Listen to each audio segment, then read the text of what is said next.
Hello student, today we will discuss about respiration in plants and animals. कल के topic में हमने discuss किया था cellular respiration which is also said to be internal respiration. आज का जो हमारा मेजर फोकस रहेगा वो एक्सटर्नल रेस्पिरेशन पे रहेगा कि कैसे प्लांट्स और एनिमल्स गैसियस एक्सचेंज करते हैं, किनके अंदर रेस्पिरेटरी सिस्टम प्रेजेंट होता है और किन में एब्सेंट होता है। तो आज सिर्फ हमारा फोकस रहेगा कि हाउ डिफरेंट ऑर्गेनिज्म रेस्पायर और ब्रीदिंग टेक प्लेस और exchange of gases take place. तो सबसे पहला जो टॉपिक आज के सेगमेंट में हम स्टार्ट करेंगे, रेस्पिरेशन इन प्लांट। आपको पता ही होगा, हम फोटोसिंथेसिस पढ़ चुके हैं कि photosynthesis and respiration are complementary to one another, मतलब एक दूसरे के अपोजिट हैं। रेस्पिरेशन में सबस्ट्रेट की ब्रेकडाउन होती है, whereas in photosynthesis formation of organic compound take place, मतलब एक दूसरे के अपोजिट हैं, कॉम्प्लीमेंट्री हैं।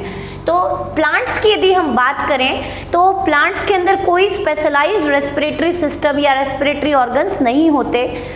Whole plant participate in respiration या exchange of gases take place from different parts of the plant. तो how plant participate in respiration and how different plant part where exchange of gases take place. तो सबसे पहला कि जो plant है उसमें जो रेस्पिरेशन होती है वो किसके क्रॉस होती है, तो सबसे मेन पॉइंट हम डिस्कस करते जाएंगे।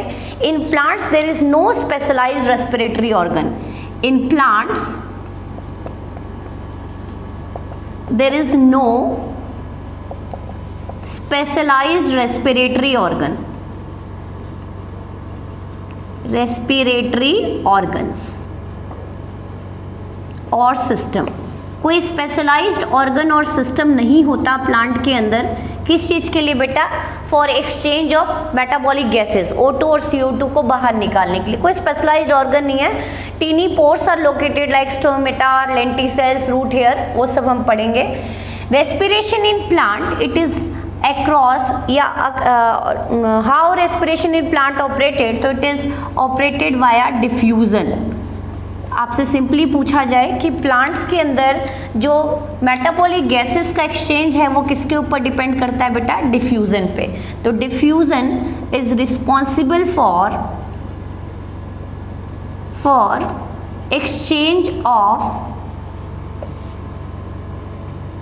रेस्पिरेटरी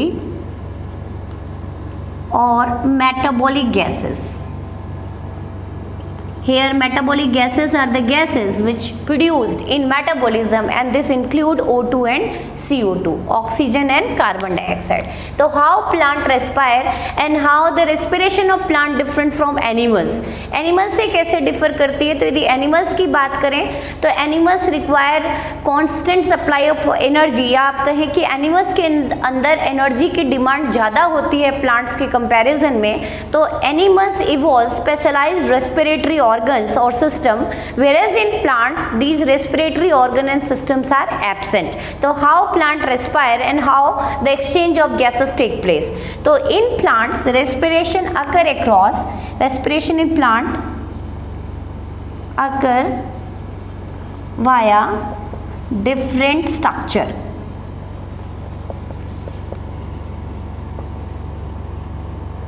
और plant parts। सबसे पहले आ जाते हैं respiration in leaf and young stem. तो फर्स्ट हेडिंग डालें, respiration in leaves and young stem respiration take place across stomata. किसके क्रॉस होती है बेटा? स्टोमेटा। आपको पता ही है स्टोमेटा क्या होती है। तो stomata are the tiny pore which participate in exchange of gases. The stomata are the tiny pores associated with gaseous exchange. Gaseous exchange. Here stomatal pore जिसके क्रॉस गैसेस एक्सचेंज होता है, stomatal pores are guarded by or surrounded by surrounded via guard cell which regulate the opening and closing of stomata, opening and closing of stomata, जो मैं आगे next topic में explain करूंगी कि how opening and closing of stomata take place. बस आप यहाँ ध्यान रखें कि जो स्टोमेटा पोर है, स्टोमेटल पोर है, उसको कौन से सेल गार्ड करके रखते हैं, सराउंड करके रखते हैं, गार्ड सेल। और जैसे जैसे टर्गर प्रेशर फूलता जाएगा ये गार्ड सेल, ओपनिंग हो जाएगी पोर की, and when it become less turgid stomatal pore get close. तो here the exchange of gases totally depend over the turgidity of guard cell. When the cell become more turgid, फूल जाता है, पानी का amount ज़्यादा होगा तो सेल टर्जिड हो जाएगा, टर्जिड का मतलब फूला हुआ, तो स्टोमेटल पोर क्या हो जाएंगे, ओपन हो जाएंगे, and there is exchange of gases take place. Now second, respiration in root, respiration in roots. Root जो है, रूट लेवल पे भी एक्सचेंज कराना है गैस का, तो इन roots exchange of gases take place across root hair. Root hairs are unicellular structure, unicellular structure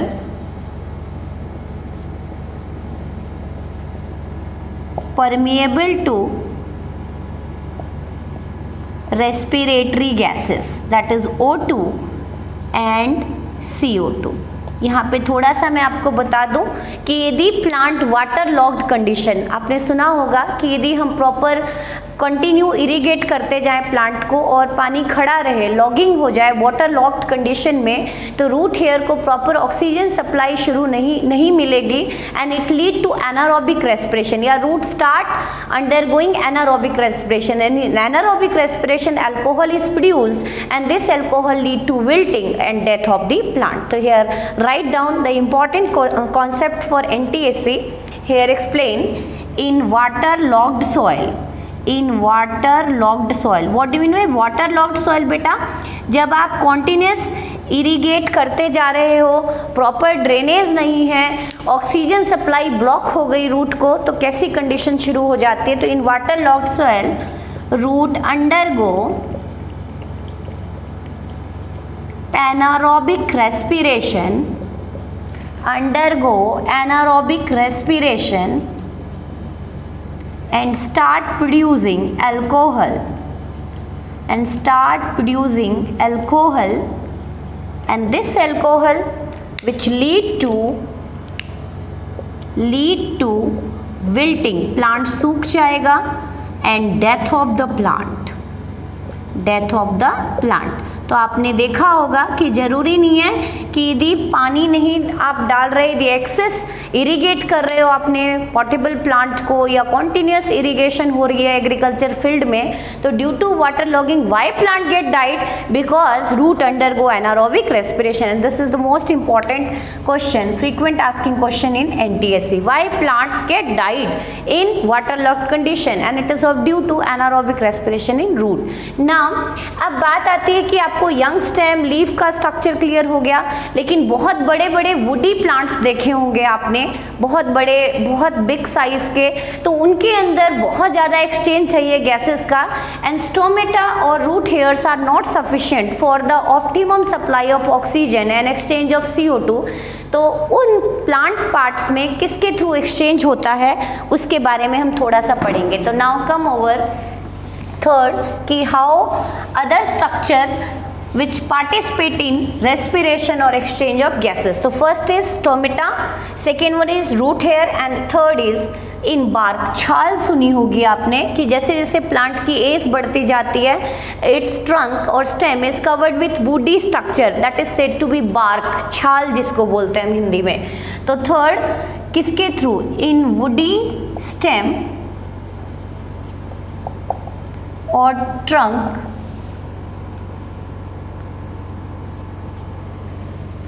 plant respire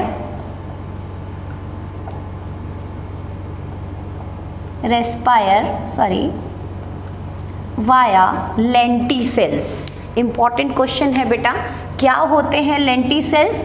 हालांकि lenticels are present in both stem and root but it is more conspicuous in stem. मतलब आपको lenticels ज़्यादा कहाँ दिखाई देंगे? Stem में rather than रूट। Even it is found in root but it is more conspicuous, more visible in thick stem, thick trunk. तो plant respire by lenticel and what commonly said, lenticels को हम common language में क्या बोलते हैं? तो it is commonly said to be breathing whole.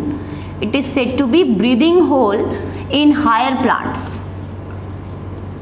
Breathing holes in higher plants. Higher plants. तो lenticels क्या होते हैं? थोड़ा सा इनके बारे में लिख लेते हैं हम। तो lenticels are loosely arranged or spongy structure in bark of the stem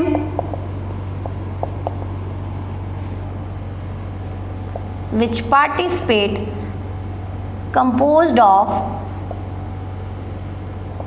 lens shaped cells।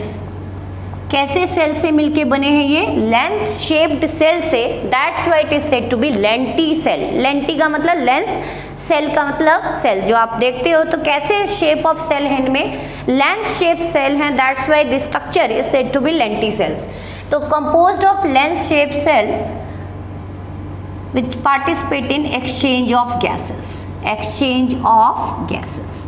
तो आपसे यदि पूछ लिया जाए डायरेक्ट 2 मार्क का question, how plant respiration take place, how in plants breathing take place, respiration take place, तो across 3 surface. First one is stomata, यहाँ पे नंबरिंग कर लेते हैं हम। First one is stomata, second one is root hair and third one is lenticel. और यदि higher plant की बात करें जिसके अंदर बहुत ज़्यादा गैसेस डिमांड है तो उनके अंदर किसके थ्रू मेजर ब्रीदिंग होती है? Lenticel. Where is maximum exchange of gases take place stomata, but in higher plant there is no sufficient supply of gases across stomata, that's why gases exchange take place through lenticel. So these are the primary structure which participate in exchange of gases in plants. तो ये था directly question. Now come over respiration in animals. Now come over respiration in animals. अब यदि हम animals की बात करें तो एनिमल्स बहुत ही डाइवर्स कैटेगरी के हैं। लोअर एनिमल्स भी हैं, हायर एनिमल्स भी हैं। तो क्या सभी के अंदर रेस्पिरेशन सेम मीन्स के साथ चलता है, सेम मोड के साथ चलता है? तो नहीं। तो कि जो रेस्पिरेशन है एनिमल्स में from lower to higher category, it totally depend over their size, complexity and surrounding medium. Clear? कि जैसे अमीबा की बात करें तो respiration directly take place through plasma membrane, diffusion of gases take place through plasma membrane. उसी तरह से complexity जैसे जैसे बढ़ती जा रही है वैसे वैसे स्पेशलाइज्ड रेस्पिरेटरी सिस्टम भी अपीयर होते जा रहे हैं due course of time. And surrounding medium, यदि मैं इस पॉइंट को क्लियर करूं तो आप थोड़ा सा यहाँ पे मैं आपको एक्सप्लेन कर दूं। For example in terrestrial animal, यदि हम जैसे हम किससे बिलोंग करते हैं? Terrestrial animal. तो टेरेस्ट्रियल एनिमल्स में जो एक्सचेंज ऑफ गैसेस है it across take place across external atmosphere. Exchange of gases, exchange of gases takes place across external atmosphere या सिंपली हम कहें तो atmosphere.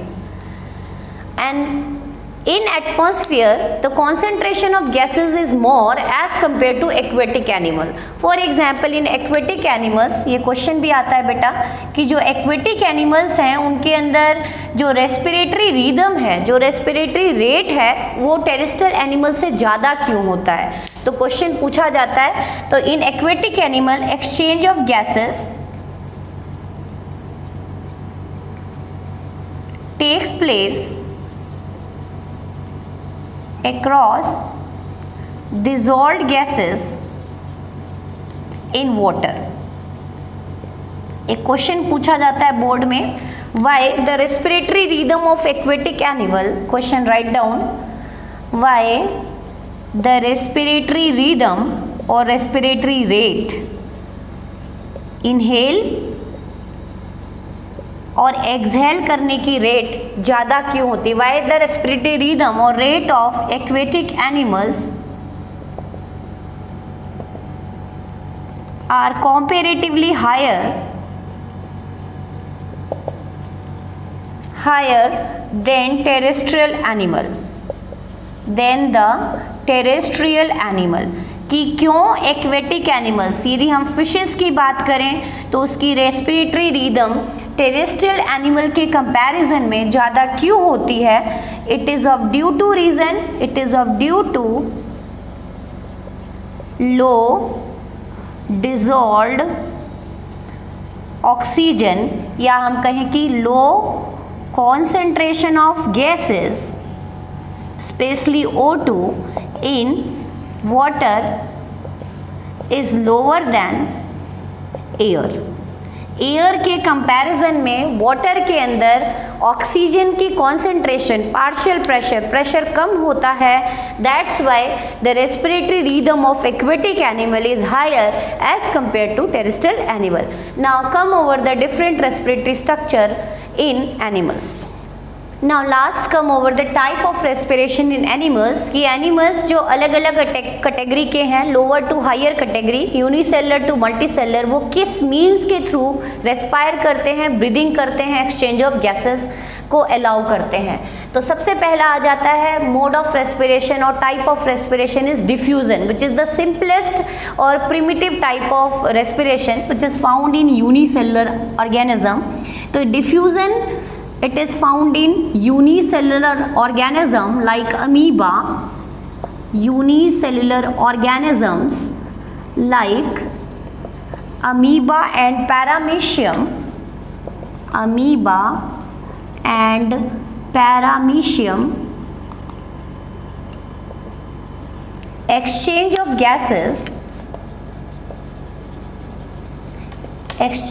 gases take place across general body surface. Here body is unicellular, that's why it is said to be plasma membrane, general body surface, or here we accurately term use plasma membrane or cell membrane, because here the organism is unicellular, that's why there is no specialized general body. तो here we use term cell membrane कि exchange of gases किसके cross हो रहा है? Cell membrane के cross. तो किसके base पे हो रहा है? Diffusion, that is gases move from high partial pressure to low, high concentration to low concentration. If in body the level of CO2 increases, it diffuse across plasma membrane, and if the level of oxygen is more, diffuse inside the body of lower organism. तो across general body surface or cell membrane on the basis of diffusion, तो आपसे simply पूछ लिया जाए कि amoeba और paramecium किसके through breathe करते हैं, किसके थ्रू रेस्पायर करते हैं, एक्सचेंज ऑफ गैसेस होता है उनके अंदर, तो किसके थ्रू होता है? Diffusion. Next come over cutaneous respiration. Here we use term cutane, cutaneous term is used for skin. जिन ऑर्गेनिज्म में रेस्पिरेशन किसके थ्रू होता है? मॉइस्ट स्किन के क्रॉस होता है, that mode of respiration is cutaneous as found in example, write down here, earthworm and leech, as you already studied in 9th class, which belong to phylum Annelida. तो in earthworm and leech exchange of gases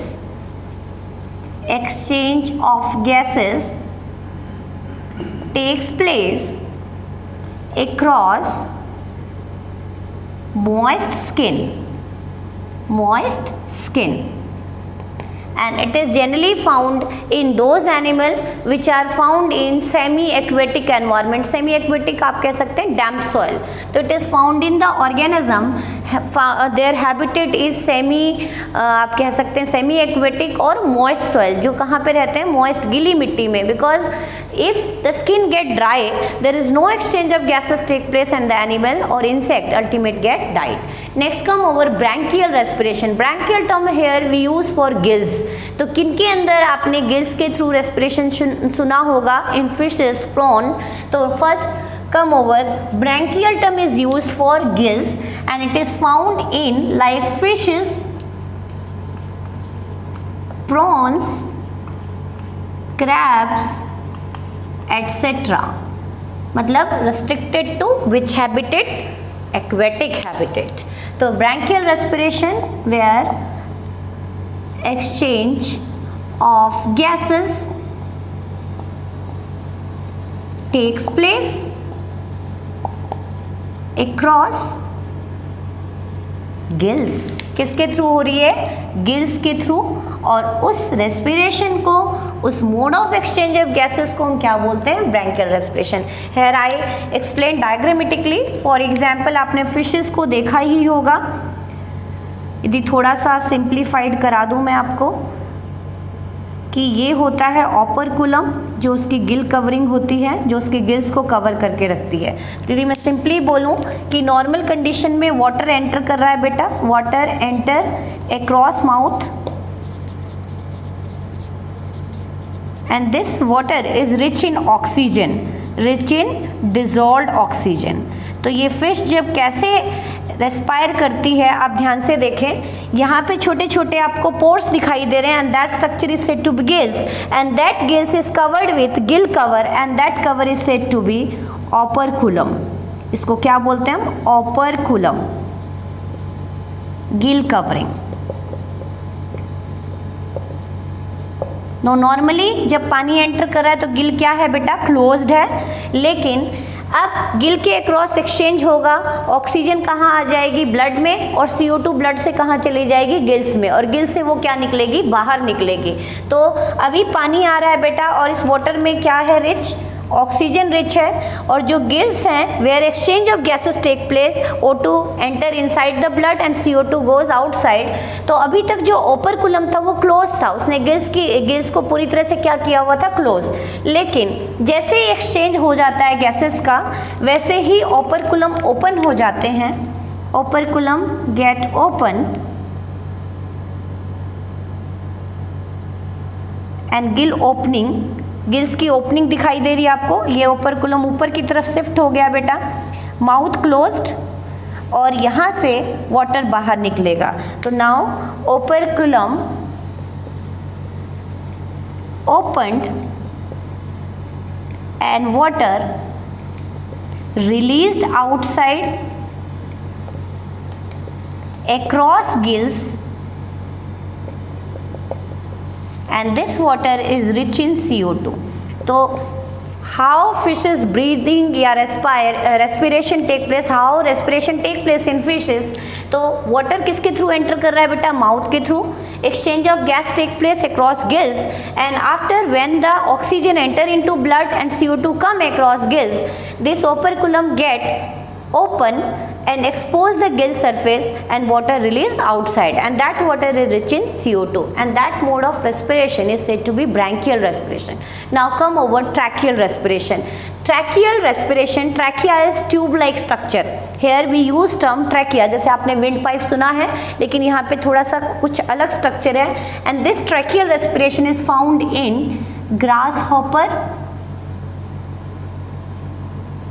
cockroaches,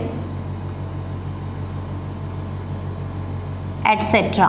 मतलब these are mainly found in phylum Arthropoda which is the largest phylum. Insects के अंदर mainly किसके through respiration होती है? Tracheal respiration. In this mode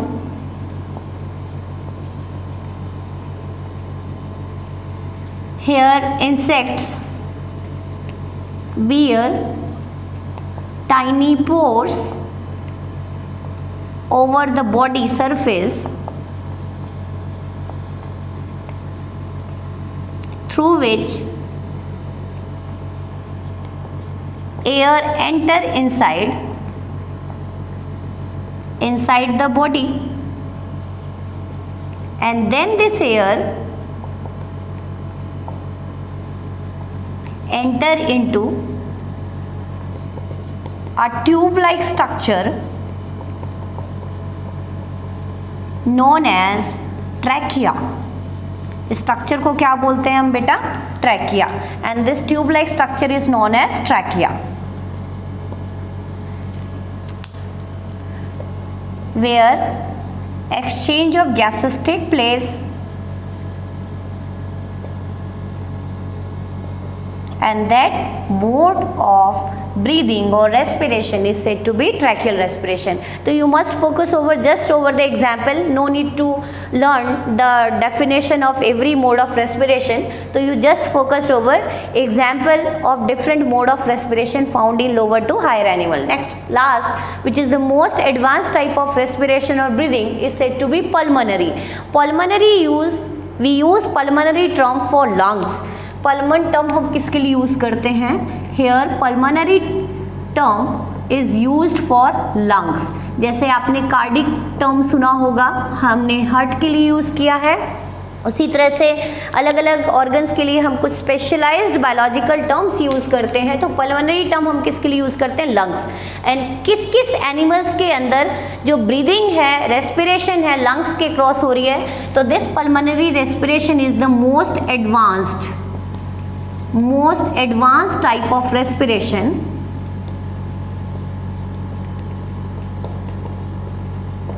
found in reptiles, birds and mammals including human being. We belong to mammalia. Clear? So here exchange of gases,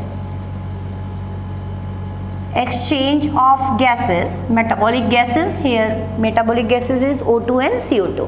The exchange of gases take place across spongy organ, and that spongy pinkish organ is said to be lungs. Hence this mode of breathing or mode of respiration is pulmonary. Again I recap, there is 5 type of respiration found in lower to higher animal. First one is diffusion, which is found in amoeba and paramecium, where the exchange of gas take place from across general body surface or plasma membrane. Second is cutaneous respiration. क्यूटेन term हम किसके लिए use करते हैं? Skin. तो जिन animals में skin के through exchange होता है, तो here I already mentioned moist skin. यदि अर्थवर्म को थोड़ा सा भी स्किन ड्राई हो जाए तो ड्राई स्किन के क्रॉस एक्सचेंज ऑफ गैसेस नहीं होती. मोर इज द मॉइस्ट, और जितनी स्किन मॉइस्ट होएगी उतना ही एक्सचेंज ऑफ गैसेस क्या होगा? बेटर होगा. And that mode is cutaneous.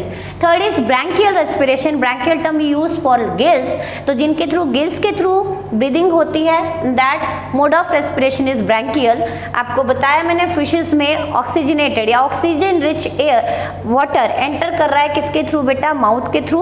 और जो वाटर बाहर निकल रहा है रिच इन कार्बन डाइऑक्साइड और डिजॉल्व CO2, वो किसके क्रॉस निकल रहा है बेटा? गिल्स के क्रॉस. तो गिल की कवरिंग को यहाँ पे क्या स्पेशल टर्म यूज किया हमने? ओपरकुलम. तो जब आपसे क्वेश्चन डायरेक्टली NTSC में पूछ लिया जाए कि जब फिशेस इनहेल करती हैं तो उस टाइम पे उसका ओपरकुलम क्लोज रहता है या ओपन? तो when inhalation take place across mouth, operculum get close, but during exhalation operculum get open and water exit outside, and that water rich in CO2. Next is tracheal respiration. Trachea is tube-like structure, and that mode of respiration is peculiar feature of phylum Arthropoda, which is the largest phylum as you already studied in animal kingdom. तो उसके अंदर किसके through breathing होती है? tracheal respiration. and last, which is the most advanced, pulmonary respiration. तो कल के segment में हम पढ़ेंगे कि how respiration take place in human being. तो डिटेल स्टडी पढ़ेंगे हम रेस्पिरेटरी सिस्टम के बारे में. तो होप सो आपको लेक्चर क्लियर होगा. Thank you.